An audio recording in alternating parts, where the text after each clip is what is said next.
Episode का शुरुआत वहीं से होता है जहां पर हिन वो अपनी वाइफ हेन का इंतजार कर रहा होता है, मगर जब उसकी वाइफ नहीं आती है तो वो हार कर अपने कैबिन के अंदर चला जाता है और डिवोर्स फाइल को तैयार करता है। वो डिवोर्स पेपर को देख ही रहा होता है, तभी उसकी वाइफ का मैसेज आता है जिसमें उसने लिखा था कि जल्दी से फैमिली हॉल के अंदर आओ। अब हेन वो तो जाना नहीं चाहता था, मगर मजबूरी थी, उसे जाना ही पड़ता है। वो हेन के घर पर पहुंचता है और यहाँ पर हमें पता चलता है कि हेनवू अपने ससुराल में घर जमाई बनकर रहता है। यहाँ पर एक एक करके हमें हेन की पूरी फैमिली मेंबर से मिलाया जाता है, जिसमें सबसे पहले क्यून ग्रुप के चेयरमैन यानी कि उसके दादाजी मिस्टर होंग से मिलाया जाता है। और चेयरमैन के बेटे का नाम होता है बोंग जॉन, जो कि हेन की डैड हैं। और उसकी मॉम और उसका भाई का नाम है सुचोल और उसकी वाइफ का नाम है दहाई। के बाद ग्रैंडपा की एक गर्लफ्रेंड को भी दिखाया जाता है और इनका नाम है श्योलही। और इसकी एक आंट भी है जिसका नाम है बोंगजा यानी कि फुआ, और उसकी बुआ जी यानी कि बोंग जी। फिलहाल बोंगजा आंटी तो अभी जेल में होती हैं। फिलहाल इनकी क्या कहानी है ये हमें बाद में पता चलेगा। ह्योनवू के लेट आने की वजह से उसकी सासू माँ तो उसको डांटती है, जिसके बाद हेनवू उन्हें सॉरी कहता है और बोलता है मुझे कुछ काम था इसलिए मैं थोड़ा लेट हो गया। सुईचल था क्यून मार्केट का सीईओ और जहाँ उसने कुछ गड़बड़ी कर दी थी, तो फिर वो हेनवू को वो मैटर क्लियर करने को कहता है। सुईचल हेनवू को कहता है कि क्यून मार्केट का जो प्रॉब्लम है प्लीज उसको सॉल्व कर दो। फिर हेनवू कहता है मैं ये काम नहीं कर पाऊंगा और ये मेरा काम नहीं है। फिर सुईचल कहता है कि मेरे डिपार्टमेंट में जो लोग हैं उनसे ये काम नहीं हो पाएगा, वो सिर्फ तुम ही क्लियर कर सकते हो, इसलिए वो मैटर सॉल्व तुम्हें ही करना पड़ेगा। क्यों, कोई प्रॉब्लम है तुम्हें? हेनवू कुछ कह पाता उससे पहले उसकी मदर इन लॉ बोलती है कि एक हाँ बोलने में तुम इतना ज़्यादा क्यों सोचते हो। इसके बाद क्या था, हेनवू को तो हाँ कहना ही पड़ता है। इससे हमें समझ तो आ ही जाता है कि हेनवू पर पूरा कंट्रोल उसके ससुराल वालों का होता है, मगर हेन इसके बारे में कुछ भी नहीं बोलती है, उसको सपोर्ट नहीं करती, यानी कि उसके लिए स्टैंड नहीं लेती है। इसके बाद हेन की मॉम बोलती है कि हम चाहते हैं कि तुम अपने बेबी प्लानिंग के बारे में सोचो। अगर बेबी हो जाएगा तो पब्लिक तुम दोनों के बारे में गॉसिप करना बंद कर देगी। बेबी के हो जाने के बाद तुम 2 साल के लिए अपने एमबीए की डिग्री कंप्लीट करने के लिए जाओगे। फिर कि मुझे एमबीए की डिग्री में कोई भी इंटरेस्ट नहीं है। फिर उसकी मदर इन लॉ बोलती है कि मैंने भी कहा था कि तुम क्या करोगे और क्या नहीं करोगे और तुम क्या, कोई ज़रूरत नहीं है। इन दोनों की बहस कर हेन के डैड बोलते हैं कि मैं चाहता हूँ कि मैं सुबिन से मई महीने में मिलूँ। तो फिर सब लोग पूछते हैं कि सुबिन कौन है, तो फिर हेन के डैड बोलते हैं कि मेरी ग्रैंड डॉटर है वो, यानी कि वो और हेन की डॉटर हंग सुबिन।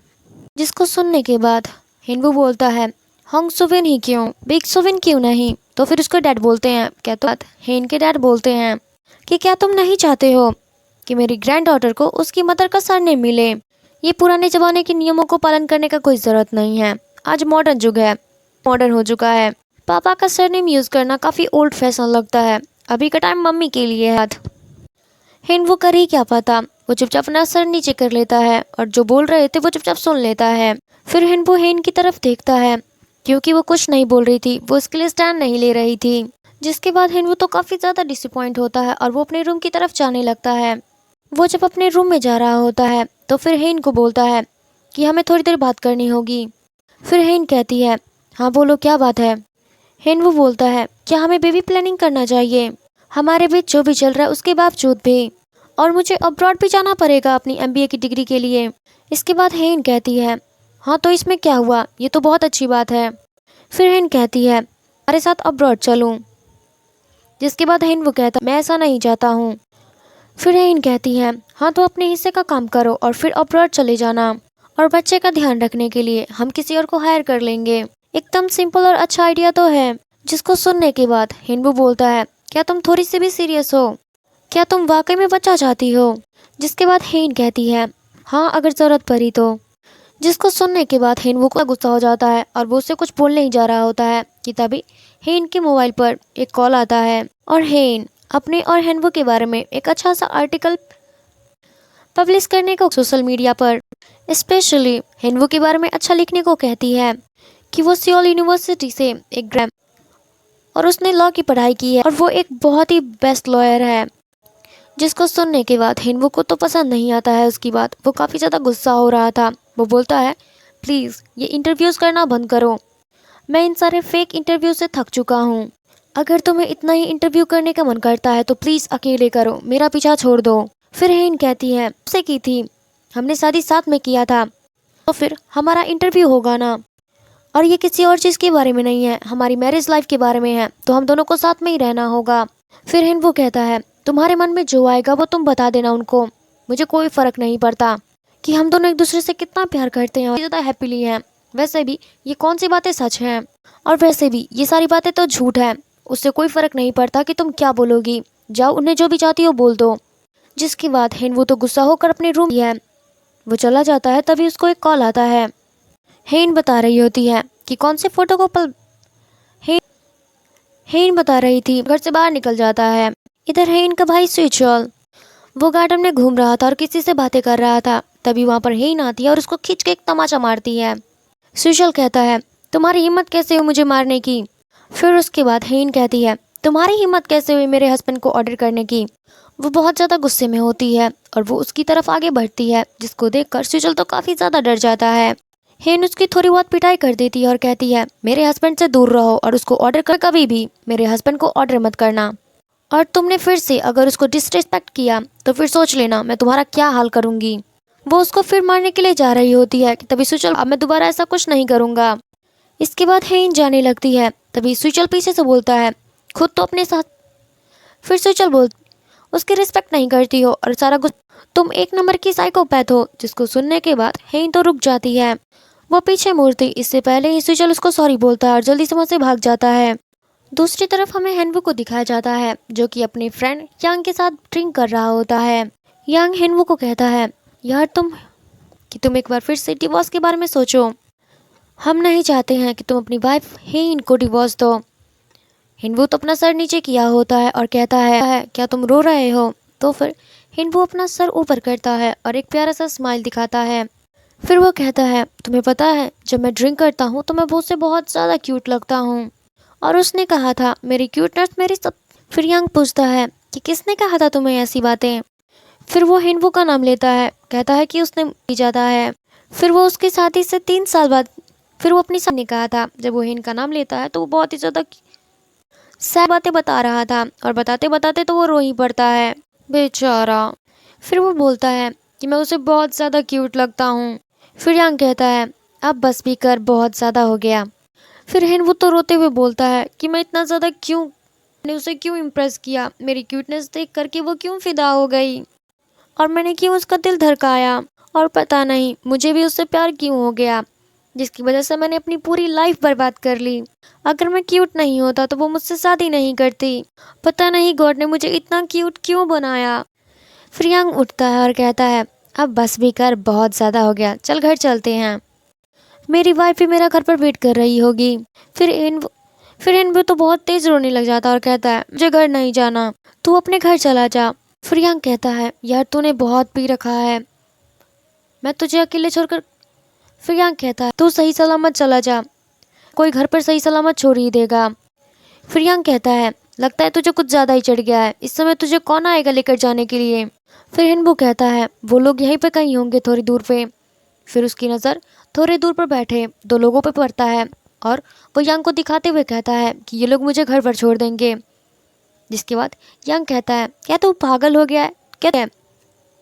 जिसके बाद हेनवू कहता है, क्या तू नज़ारा देखना चाहेगा। जिसके बाद जाते हैं। फिर जब हेनवू बैठ जाता है तो वो लोग फिर बैठ जाते हैं। वो फिर वैसा ही करता है, वो फिर लोग खड़े हो जाते हैं और बैठ जाते हैं। वो इसी तरीके से 2-3 बार करता है। जिसके बाद वो दोनों भी बिल्कुल वैसा ही कर रहे थे, जिनको देखने के बाद तो यांग तो काफ़ी ज़्यादा हैरान हो जाता है। फिर हेनवू बताता है कि मैंने जितनी बार सोचा है डिवोर्स के बारे में और मैं पत्तियाँ तोड़ता हूँ तो हर बार नहीं आता है। तो फिर यांग कहता है, यार डेस्टिनी भी चाहती है कि तुम दोनों साथ रहो। यांग कहता है, यार तुझे डेस्टिनी, इस दुनिया में मेरा साथ देने वाला कोई नहीं है, यहाँ तक कि एक पत्ती भी मेरा साथ नहीं दे रही है। अब हेनवू तो काफ़ी ज़्यादा रो रहा था। इसका रोना धोना देख करके यांग भी अपनी कहानी बताना शुरू कर देता है। वो अपनी वाइफ के बारे में बताता है कि वो उसकी वाइफ हमेशा उस पर गुस्सा ही करती रहती है। जिसके बाद हेनवू को तो उसके लिए काफ़ी ज़्यादा बुरा लगता है और कहता है, यार तू चला जा, वरना मेरी वजह से तेरी बीवी तुझे बहुत डांटेगी। ये बोलने के बाद वो तो अकेले ही बैठकर रोना शुरू कर देता है। इसके बाद थोड़ी देर वो बैठता है और उसके बाद वो उठता है और जाने लगता है अपने घर की तरफ। वो पूरे रास्ते में गाना गाते हुए जा रहा था और वो चिल्लाते हुए बोल रहा था कि कौन कहता है कि प्यार बहुत खूबसूरत होता है। प्यार ने मेरी लाइफ का तो वाट लगा रखा है उन्हीं दोनों लोगों को। इसके बाद वो पीछे मुड़कर, अरे जाओ ना तुम लोगों को कोई काम नहीं है क्या? अब क्या मैं रोते हुए शांति से घर भी नहीं जा सकता? जो सुनने के बाद वो दोनों दूसरी तरफ जाने लगते हैं। इसके बाद वो सैड सॉन्ग गाते हुए घर की तरफ आ जाता है। वो घर पर पहुंचने के बाद हेन के रूम के आगे जाने लगता है और उस टाइम में हेन भी जाग रही थी। बाद हेन भी अपने डोर के लॉक के पास आ ताकि जब हेनबू उसके डोर को नॉक करे तो वो जल्दी से दरवाजा खोल दे। हेनवू हेन के रूम के आगे कुछ देर रुकता है और कुछ सोचता है, मगर वो गेट नहीं खोलता। वो अपने रूम में चला जाता है कुछ सोचने के बाद और फिर अपने रूम का डोर बंद कर लेता है। फिर हेनवू की डोर लॉक होने की आवाज़ सुनकर हेन भी अपने बेड पर वापस आ जाती है। इससे हमें यही समझ में आता है कि वो दोनों एक दूसरे को अभी बहुत ज़्यादा पसंद करते हैं, मगर कुछ प्रॉब्लम की वजह से एक दूसरे को बोल नहीं पा रहे हैं कुछ। फिर वो अपने लैपटॉप में हेनवू का इंटरव्यू देख रही होती है, जिसमें वो नोटिस करती है कि हेनवू ने काफ़ी टाइम के बाद स्माइल किया था, क्योंकि उसे काफ़ी वक्त हो चुका था स्माइल किए हुए। फिर अगले दिन हेनवू जेल आता है। वो आंटी बोंगजा से मिलने के लिए आया होता है।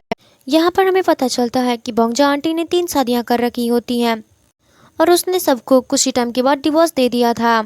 इसने कंपनी के कुछ पैसों का घोटाला किया था, जिसके बाद आंटी को लगता है कि चेयरमैन की गर्लफ्रेंड ने ही उसको ये बारे में बताया होगा। जिसके बारे में पता चलने के बाद बोंगजा आंटी तो जा करके सियोली पे अटैक कर देती है, जिसको देखने के बाद उसके डैड तो उस पर बहुत ज़्यादा गुस्सा हो जाते हैं और उसको जेल भेज देते हैं। बट अब उनको अपनी बेटी की फिक्र हो रही थी, इसीलिए उन्होंने हेनवू को उसकी बेल कराने के लिए यहाँ पर भेजा हुआ था। और आज चेयरमैन की वाइफ यानी कि बोंगजा आंटी के मदर का डेथ एनिवर्सरी होता है, जिनकी मेमोरियल सर्विस पे सब लोग आए हुए थे। और यहाँ पर हमें चेयरमैन के सबसे बड़े बेटे यानी कि बोंगसियो के बारे में पता चलता है।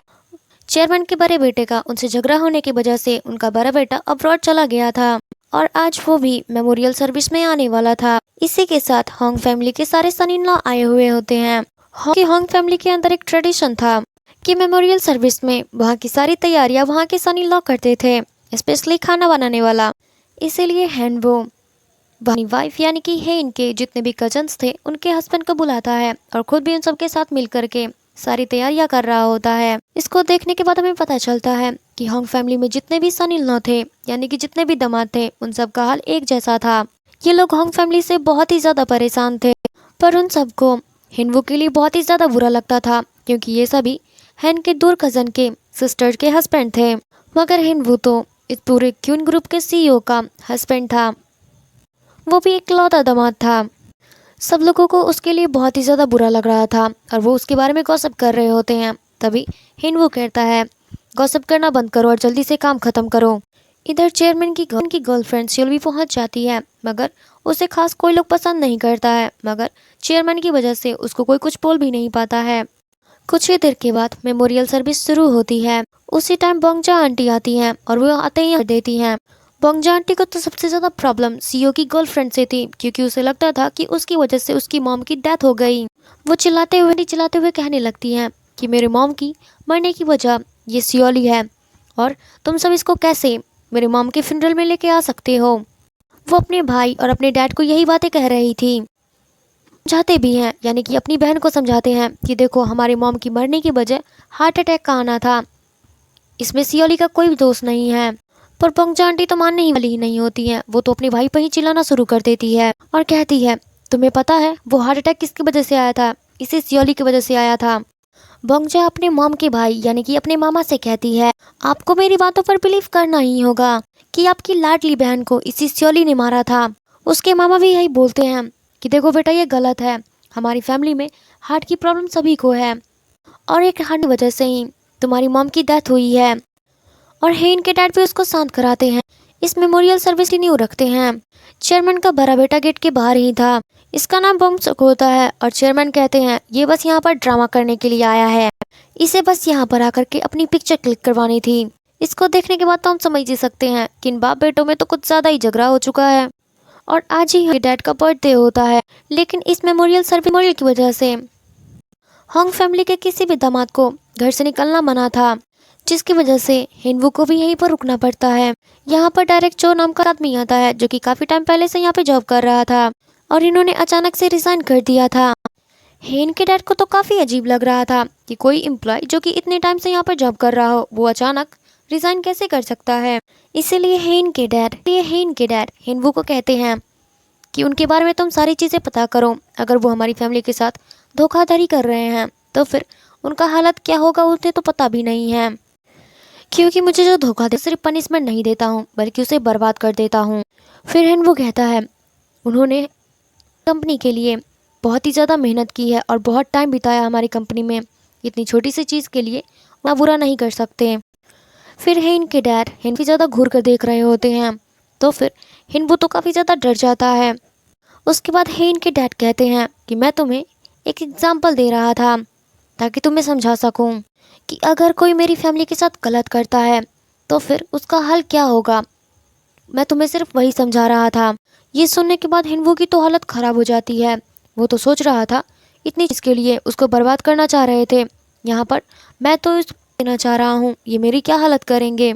ये सारी चीज़ें सोचने के बाद हिनवू तो काफ़ी ज़्यादा डर जाता है। और इसी चीज़ के साथ हमारा पार्ट 2 खत्म होता है। आई होप कि आपको वीडियो काफ़ी ज़्यादा अच्छा लगा हो। अगर लगा है तो प्लीज़ एक लाइक, कमेंट, शेयर और सब्सक्राइब ज़रूर करें। Thank you so much for watching. मिलते हैं पार्ट 3 में। Bye bye.